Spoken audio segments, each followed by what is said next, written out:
오늘 말씀의 주제는 아브라함입니다. 아브라함을 창세기 12장 1절에서 부르셨습니다. 그런데 질문이 생깁니다.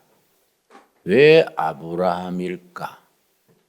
그 시대에 사람이 많았을 때인데 젊은 사람, 똑똑한 사람, 재능이 있는 사람, 많은 사람이 있었을 텐데 하필이면 가나안 땅에서 500km가 멀리 떨어진 하란 땅에 사는 아브라함을 하나님이 불러내셔서 가나안 땅으로 옮기게 하셨습니다. 왜 그랬을까? 왜 가까이 있는 사람, 똑똑한 사람, 여러 종류의 사람이 있는데 왜 멀리 있는 75세 된 인생살이 살 만큼 살았는 아브라함을 부르신 이유가 무엇일까? 질문이 되지요. 오늘 본문 말씀 창세기 18장 19절에서는 하나님께서 아브라함을 선택하신 이유가 분명하게 기록되어 있습니다. 이런 부분 우리가 모르고 그냥 지나치기가 쉽습니다. 창세기 18장 19절 제가 읽습니다. 내가 하나님께서 그로 아브라함으로 그 자식과 권속에게 명하여가 성경 헬라 히브리어 원문의 의미는 가르쳐서 교육하여 그 단어입니다. 내가 아브라함으로 그 자식과 권속을 교육시켜서 여호와의 도를 지켜 의와 공도를 행하게 하렸고 그를 택하였나니 아브라함을 택하신 이유를 분명히 적고 있습니다. 그를 택하였나니 그 이유는 나 여호와가 아브라함에게 대하여 말한 일을 이루려 함이니라. 풀어서 말하자면은 아브라함 교육하는 아브라함을 통해서 하나님의 뜻을 땅에 이루어져 가게 하시려고 아브라함을 택했다는 겁니다. 우리가 쓰는 성경은 개역 개정판이라 그럽니다. 조금 이 본문의 의미가 확실하게 드러나지를 못합니다. 한글로 성경 번역판 중에 표준 세번역이라는 번역이 있습니다. 역시 교회가 인정하는 아주 권위 있는 번역판으로서 표준 세번역이 있습니다. 표준 세번역에서 창세기 18장 19절을 훨씬 더 실감나게 원문에 충실하게 번역하고 있습니다. 표준 세번역 창세기 18장 19절을 제가 읽습니다. 내가 아브라함을 선택한 것은 하나님이 하필이면 세상 살 만큼 살았는 75세 되는 나이에 아브라함을 선택한 이유. 왜 아브라함이냐? 하나님이 선택하신 이유가 있습니다. 그가 자식들과 자손을 잘 교육하여서 잘 가르쳐서 아브라함이 그 자녀들과 가솔들을 잘 교육시켜서 뭘 교육시키느냐? 교육시키기를 원하는 내용이 두 가지입니다. 나에게 순종하게 하고 첫째는 하나님께 순종하게 교육시키는 것. 특별히 아브라함의 신앙을 일컬어 순종하는 신앙이라고 부릅니다. 자신이 하나님께 순종하였듯이 자녀들과 가솔들을 하나님께 순종하여 그다음 옳고 바른 일을 하도록 가르치려는 뜻에서 한 것이다.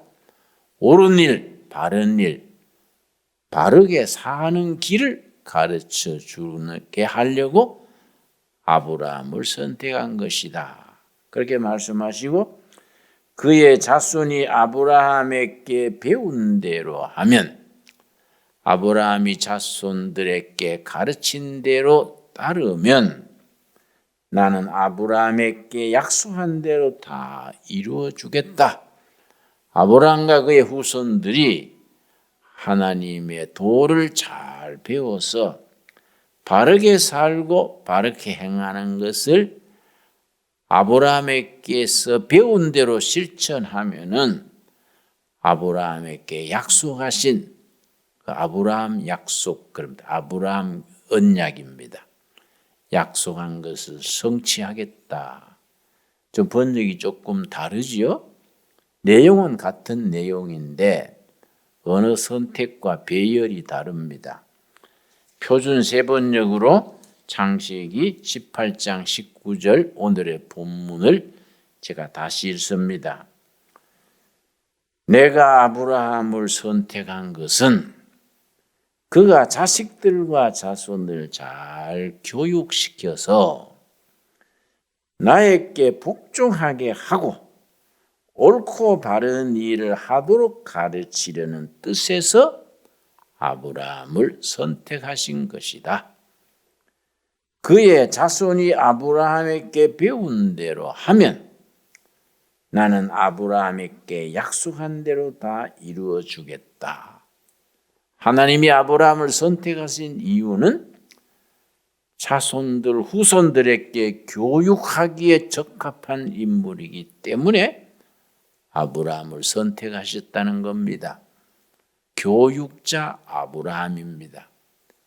아브라함 때로부터 오늘 우리들에 이르기까지 자기 자손들, 권속들 잘 하나님의 도를 가르쳐서 그대로 살도록 하려는 그 교육의 의무가 우리에게 따릅니다. 교육자 아브라함은 우리들의 사표가 됩니다. 하나님이 아브라함을 세상 살 만큼 살았지요. 75세니까 그 아브라함을 새삼스레 불러서 내가 너에게 지시할 땅으로 가라. 창세기 12장 1절에서 이르신 이유는 교육시키는 데 적합한 성향, 성품, 자질을 지니고 있기 때문에 아브라함을 선택한 것이다. 저는 이 말씀 읽고 은혜 받았습니다. 하하. 하나님이 아브라함을 선택하신 이유가 아브라함이 교육자로서 바탕이 확실했기 때문에 그 시대도 많은 사람들이 있었음에도 불구하고 그 시대였고 똑똑한 사람, 머리 좋은 사람, 유능한 사람이 없었겠습니까? 숱한 사람들이 있었을 것임에도 불구하고 하필이면 저 하란 땅 유프라데스 강 건너편 멀리 살고 있는 아브라함을 불러내신 이유는 아브라함이 자손 후손들에게 교육하기에 적합한 성품을 지니고 있기 때문에 아브라함을 선택한 것이다. 그래서 오늘 말씀의 제목이 교육자 아브라함입니다. 그리고 교회는 아브라함에게 주신 전통을 이어서 교육하는 일에 특별한 사명을 가지고 있습니다. 그래서 우리가 교회할 때, 둘의 교회, 무슨 교회 할 때 가르칠 교 모일회입니다. 배우고 가르치는 모임. 뭘 배우고 가르치느냐? 아브라함에게 이르신 두 가지. 하나님의 순종하는 삶을 가르치고 인간이 마땅히 해야 될 일, 행할 것을 바르게 가르치는 이 두 가지 일을 잘 가르치라고 아브라함을 선택한 것이다. 그 이후로 성경은 교육의 사명에 대해서 누누이 가르칩니다. 교육의 사명에 대해서. 우리 예수님이 이 땅에 오셔서 하신 사역이 크게 세 가지입니다. 마태복음 9장 35절 우리 한번 찾겠습니다. 마태복음 9장 35절에 예수님께서 하신 사역, 예수님의 3대 사역이라고 읽었습니다. 사역이 영어로 미니스트리여서 예수님의 3대 미니스트리 그렇게 부릅니다. 9장 35절입니다. 9장 35절 말씀에 예수님께서 마을과 도시로 다니시면서 행하셨던 예수님의 3대 사역 분명하게 나옵니다. 9장 35절 읽습니다. 예수께서 모든 도시와 마을에 두루 다니사 그들의 회당에서 가르치시며 티칭 미니스트리, 교육 목회, 가르치는 일입니다. 가르치는 일. 그래서 교회라 그럴 때 배울 교자, 가르칠 교자, 모일 회자. 가르치고 배우는 모임의 자리가 교회입니다. 아브라함이 잘 가르치라고 부름받았듯이 예수님도 도시로 시골로 다니시면서 가르치시고 교육의 사명을 잘 감당하시고 천국 복음을 전파하시며 복음전도 전파하시며 모든 병과 모든 약한 것을 고치시니라 치유하시는 일, 병든 자, 약한 자를 고치시는 일. 그래서 예수님의 3대 목회 첫째는 가르치는 교육 목회, 티칭 미니스트리. 병든 자, 약한 자를 고치시는 치유 목회, 힐링 미니스트리. 천국 복음을 전파하시는 프리칭 미니스트리. 이 세 가지가 예수님의 사역의 세 가지입니다. 그래서 교회가 들어가는 곳에는 어느 시대 어느 곳에든지 예수 그리스도의 교회가 들어가는 곳에는 학교가 세워집니다. 가르치는 사역, 티칭 미니스트리입니다. 병원이 들어갑니다. 병든 자, 약한 자를 고치시는 사역입니다. 힐링 미니스트리입니다. 그리고 교회가 세워져서 천국 복음을 전파하십니다. 우리가 영원히 이어나가야 될 사역의 연속입니다. 구약 성경의 요엘서 1장 2절 한번 찾겠습니다. 요엘서 1장 2절에 보면은 우리가 하나님의 일을 대를 물러가면서 이어가는데 그 대를 이어가는 대가 당대에 끝나는 게 아니라 1270페이지 구약 성경 1270페이지 요엘서 1장 2절 3절입니다. 늙은 자들아 너희는 이것을 들을지어다. 땅의 모든 주민들아 너희는 귀를 기울일지어다. 너희의 날에나 너희 조상들의 날에 이런 일이 있었느냐? 3절입니다. 우리 교육이 당대에 끝나지 아니하고 대를 이어가는 교육을 말하는데 특별히 4대입니다. 4대로 이어져 갑니다. 3절 너희는 이 일을 너희 자녀에게 말하고 우리가 자식에게 가르칩니다. 1대에서 2대로 넘어갑니다. 그 다음 너희 자녀는 자기 자녀에게 말하고 3대에서 4대로 넘어갑니다. 그 자녀는 후세에 말할 것이며 이렇게 대를 물려가면서 교육이 전승돼 갑니다. 복음은 교육의 형식을 따라서 저 아브라함 때부터 지금까지 전승되어져 왔습니다. 그런데 그 교육의 내용, 그래서 둘의 교회, 둘의 목회는 철저하게 교육 목회입니다. 제가 50년 목회 동안에 내가 세운 학교가 5학교입니다. 또 대학의 이사장직을 맡았던 것도 2대학입니다. 늘 교육과 관계를 했기 때문에 누가 나한테 목사님의 교육의 목회의 핵심은 무엇입니까? 묻길래 교육 목회입니다. 티칭 미니스트리, 교육입니다. 특별히 우리나라는 교육이 중요합니다. 자원이 없는 국가이기 때문에 교육에 대해서 승부를 걸어야 합니다. 이 책은 옛날에 우리가 두레교회 목회할 때 두레교회 교육은 이런 내용이다. 두레교육의 콘텐츠를 정리한 책입니다. 두레교회 교육백서, 이런 제목으로 우리 두레교육 목회 내용을 쭉 정리해서 적었습니다.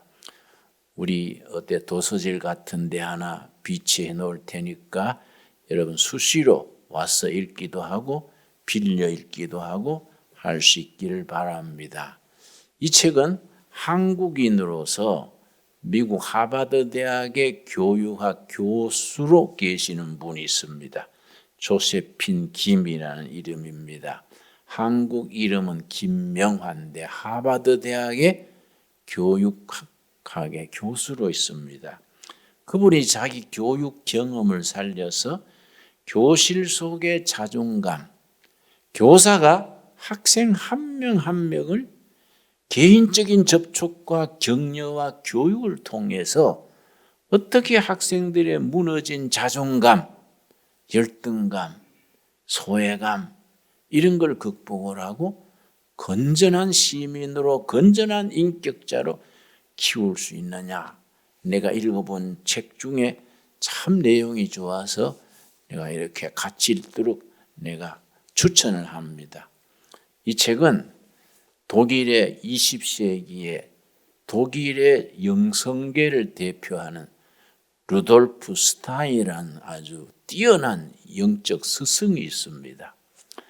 이분이 발도르프 자유학교란 발도르프 학교를 세웠는데 지금은 발도르프 학교의 지교회가 전 세계에 700개가 넘습니다.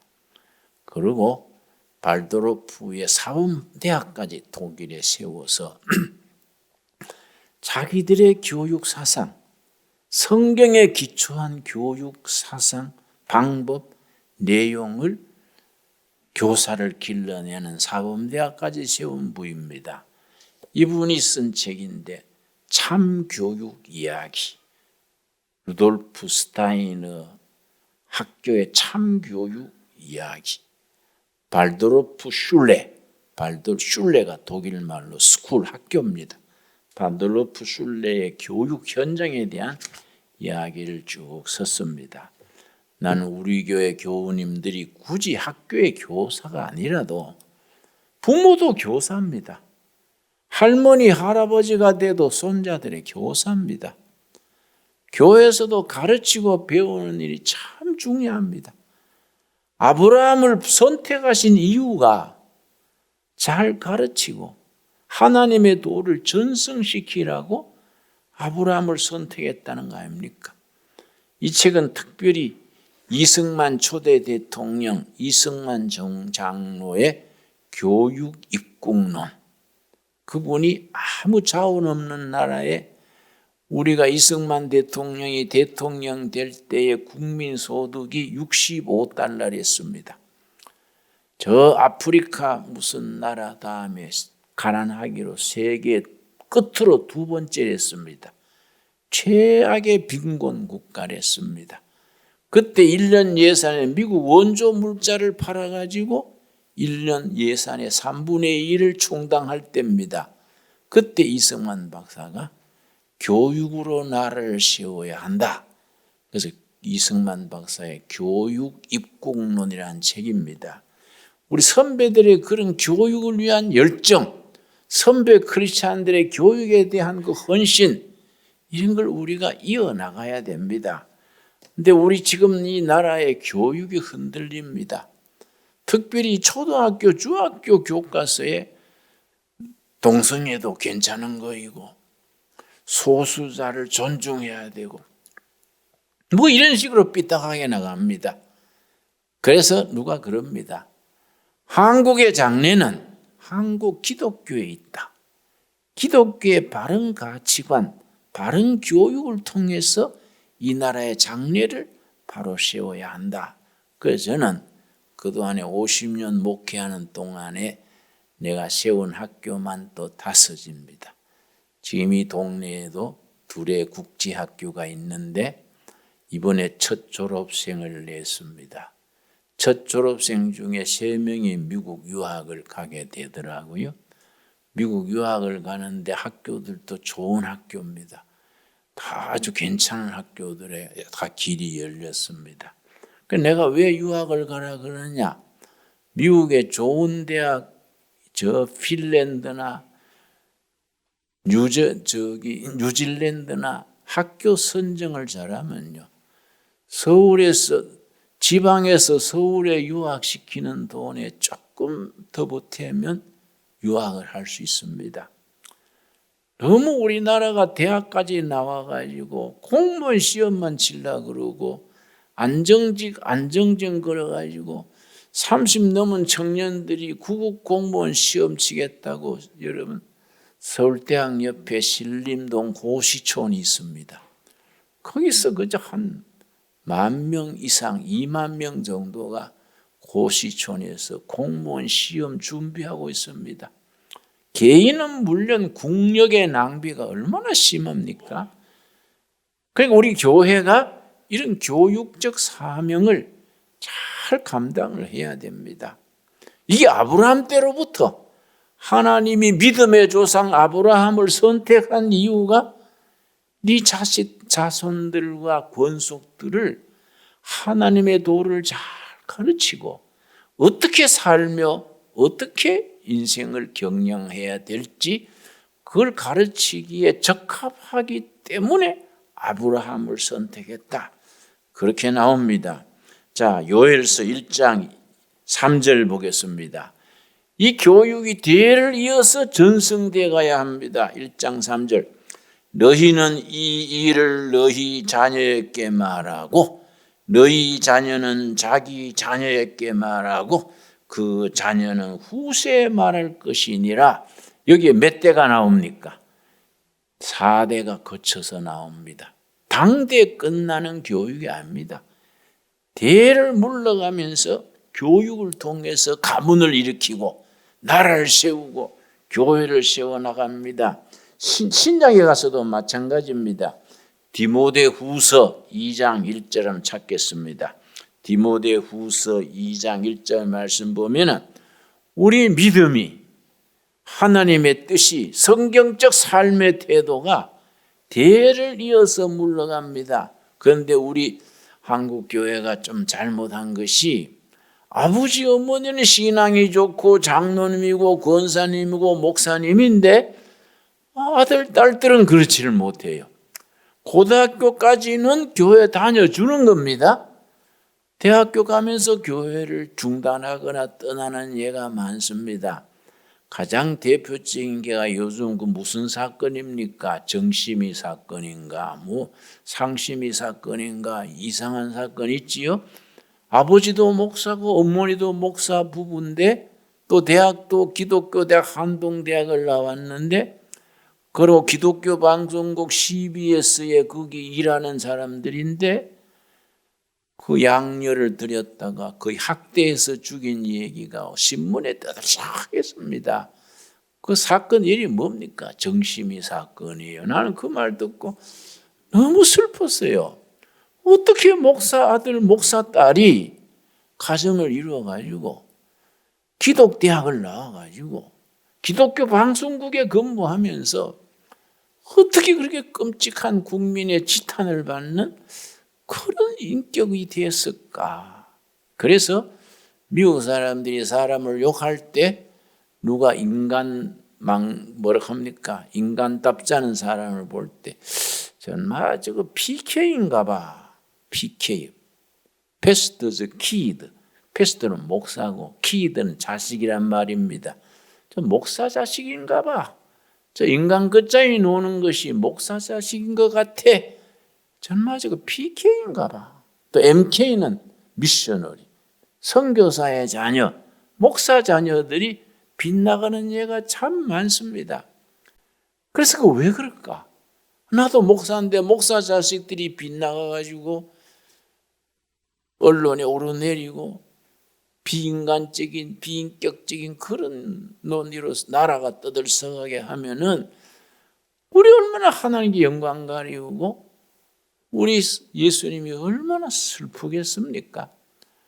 우리가 대를 이어서 그 믿음이 전승되어 가는데 아브라함이 적합한 성품이기 때문에 아브라함을 선택했듯이 아브라함의 후손 되는 우리들은 우리의 신앙을 자손 대대로 이어갈 수 있도록 기도하고 투자하고 노력을 해야 됩니다. 디모데후서 우리 찾겠습니다. 2장 1절입니다. 2장 1절 말씀.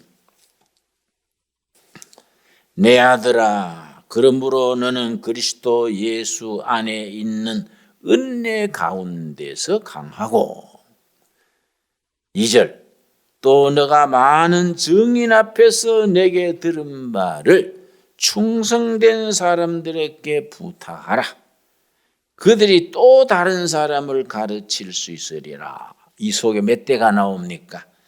너가 1대입니다. 많은 증인 앞에서 2대입니다. 내게 들은 바 충성된 사람에게 부탁하라. 충성된 사람 3대입니다. 그들이 또 다른 사람이 4대입니다. 교육은 대를 이어가면서 전승되어 가는 겁니다. 그래서 당대 신앙으로 끝나는 것이 아니라 자손 대대로 그 신앙, 그 가치관, 그 삶의 태도가 이어져 가는 겁니다. 그러니까 아버지 어머니가 신앙이 좋아도 자식들이 빗나가면은 얼마나 하는 게 영광을 가려옵니까? 대표적인 경우가 김일성입니다. 김일성. 제가 며칠 전에 국회에서 연세대학의 철학 교수님 누굽니까? 응? 김 교수님하고 나하고 같이 이제 모임에 이렇게 이제 스피커로 했었는데 김 교수님이 김영석 교수님이 김일성과 같은 소학교, 같은 교회, 유엔주일 학교 그렇더라고요. 자기가 6년 선배라 그래요.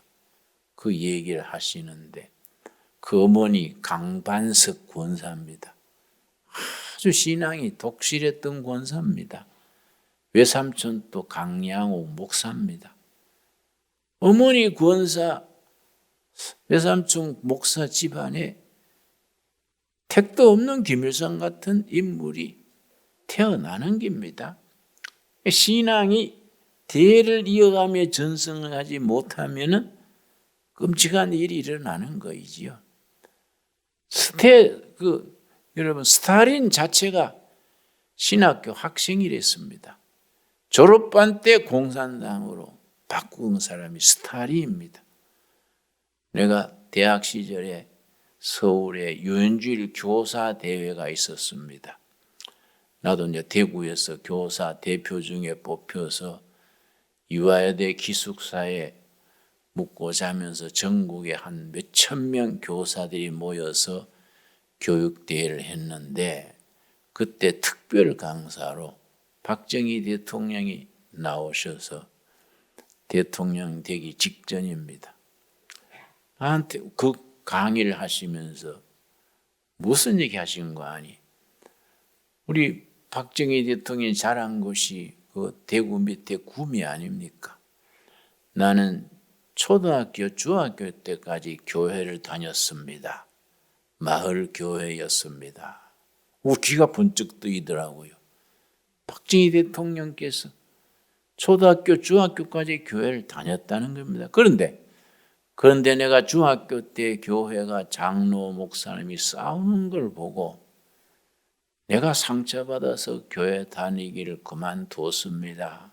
그러고 하는 말이 여러분들은 유엔주일 교사라 하니까 여러분들 때문에 학생들이 기독교를 떠나지 않도록 잘하십시오. 귀가 번쩍 열리더라고요. 교사란 것이 얼마나 중요한지. 교사가 잘못하고 먼저 와 있는 교인들이 잘못하면은, 목사 장로가 잘못하면은 그런 일이 생기는 겁니다. 그래서 이제 아까 말씀드린 한국인으로 하버드 대학 교육학 교수인 조세핀 김 박사의 말이, 교실 속에서 교사 한 사람이 학생들의 장래를 결정한다는 거예요. 상처를 싸매주고 용기를 북돋아주고, 교사가 학생들의 무너진 자존감을 살려주고 인재로 만든다는 겁니다. 여러분, 참 교회에서 교육적 사명이 엄청 중요합니다. 그래서 성경은 누누이 교육에 대해서 계속해서 언급합니다.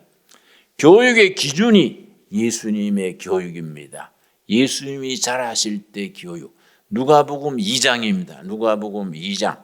누가복음 2장에 예수님이 어릴 때의 모습이 딱 두 구절 나옵니다.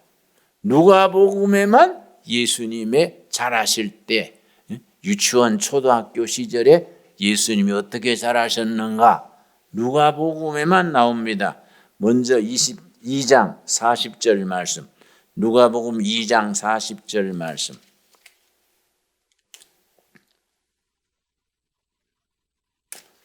(40절) 읽습니다.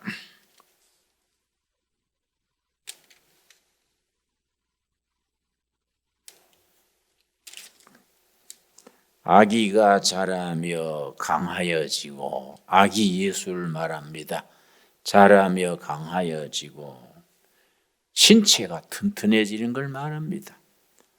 지혜가 충만하며, 지혜, 지식, 지혜가 충만하며 하나님의 은혜가 그의 위에 있더라. 삼박자입니다. 몸이 튼튼해지고 지혜, 지식이 자라고 은혜가, 영적인 은혜가 그 위에 있더라. 52절이 핵심입니다. 누가복음 2장 52절 말씀. 예수님이 자라실 때의 네 가지 요소, 교육의 기준입니다. 그 둘의 학교는 누가복음 2장 52절이 교육의 지침입니다. 2장 52절. 예수는 그 지혜와 키가 자라가며 하나님과 사람에게 더욱 사랑스러워 가시더라. 그 둘레가 세운 학교에는 다 이게 교육 목표입니다. 네 가지. 예수는 지혜가 자라며 지적인 성장. 저는 우리 어머니 참 좋았습니다. 시골의 초등학교 때 항상 책 보라고 어머니가 아주 강권하셔서 우리 형제들이 잡담하고 있으면 꾸지람했습니다. 한국 사람, 조선 사람이 일본 사람보다 훨씬 더 똑똑한데 왜 일본의 종이 됐냐? 책을 안 읽어 그렇다. 일본 사람은 전착관에서도 집에서도 책을 보는데 한국 사람들은 나이론 뻥하고 너무 흉보고, 이래야 일본이 종이 된 거이다. 책 봐야 된다. 그러니까 어머니 시골에서 책을 구해다 주는데 초등학생인데 법학 통론, 심리학 개론 뭐 이런 걸 한문 성경 갖다 주니까 어머니 이거 한문 섞이고 못 봐요. 그럼 어머니가 아니다. 책은 들고 있는 습관을 들여야 된다. 못 읽어도 들고 다녀라. 우리 어머니 책, 그래 우리를 책 읽게 했습니다. 그러니까 지금 내가 80 아닙니까? 손에 책이 없으면 몸에 균형이 안 맞아요. 습관이 돼가지고 책이 손에 있어야 몸에 안정감이 생깁니다. 습관이 그렇게 무섭습니다. 항상 책을 보니까 내가 그래도 설교하는데 얼마나 그게 장점이 됩니까? 부모가 자식을 그렇게 길러야 됩니다. 지적으로 자라고 키가 자라고 건강해야죠. 건강. 내가 지난주에 김영석 박사님하고 같이 세미나에 참석하면서 놀랬습니다. 102세예요. 102세. 120인데 1시간 짱짱하게 강의하셔서 나도 뭐 내 또래에서는 건강하다 했는데 김 교수님 옆에 앉았으니까 기죽겠습니다. 이야, 뛰는 사람이 나는 사람이 있다더니요. 120인데 짱짱해가지고 야, 나도 마음을 좀 고쳐 먹어야겠는데 제대로 몸 관리해서 좀 잘해야겠는데 그런 마음이 들게 하더라고요.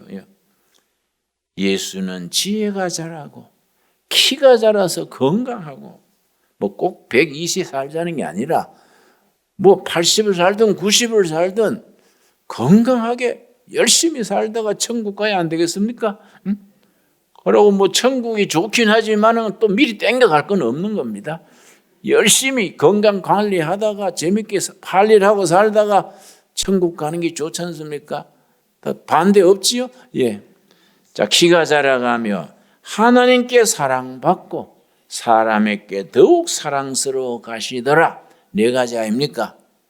지혜가 자라는 지적 성장, 둘째 키가 자라는 신체적 성장, 건강, 하나님께 사랑받는 영적 성장, 사람에게 사랑받는 사회적 성장, 성숙, 이 네 가지 이 조화롭게 균형 있게 자라서 가문의 일꾼이 되고 나라의 일꾼 되고 교회의 일꾼으로 내 자신과 우리 후손들을 그렇게 길러낼 수 있게 되기를 바랍니다.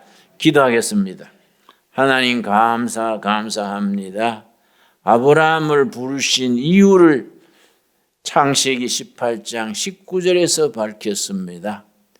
자기 자손들과 권속들의 교육하기에 적합해서 하나님의 도를 가르치며 인간이 마땅히 살아야 될 길을 가르치는 일에 적합해서 아브라함을 선택했다고 했습니다. 그런 아브라함을 통해서 하나님의 뜻을 땅에 이루시겠다고 했습니다.